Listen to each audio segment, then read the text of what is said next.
Hey everyone, hope you're doing okay. I wanted to talk to you real quick or answer a question for you real quick that we get asked all the time, and landscapers get asked this question all the time. And that's, what's a very low maintenance plant to put in my landscape, or what's the lowest maintenance thing you can put in our landscape? Nobody ever wants a high maintenance plant. Everybody wants low maintenance. It is an open-ended question because there's a lot of options out there for low maintenance. But I want to point out one to you today that kind of goes under the radar.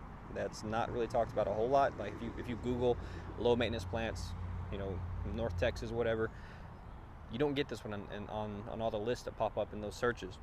And when I say low maintenance, what I'm talking about is, yes, you don't have to trim it, you don't have to really go out there and do anything to it, but it's also very susceptible to, or not very susceptible to insect and disease damage, very hardy to cold weather or to our climate here. So all those things combined, that's what I refer to as low maintenance. So the one I'm going to point out today is Nandinas. Nandinas are a great option. These are all Nandinas behind me, right here. A great option for your landscape when it comes to something that's very low maintenance.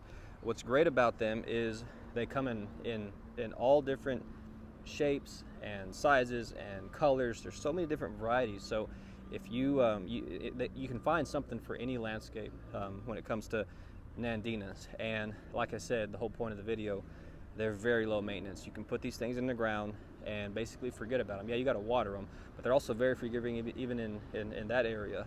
They're pretty drought tolerant, and you don't have to trim them. They're not susceptible to disease and insect. They're just a really great option if you're looking at refreshing your landscape, getting some new plants in, or redoing your landscape. Check out Nandinas. They're the way to go if low maintenance is what you want. So hope that helps. Let us know if you have any questions. Thanks.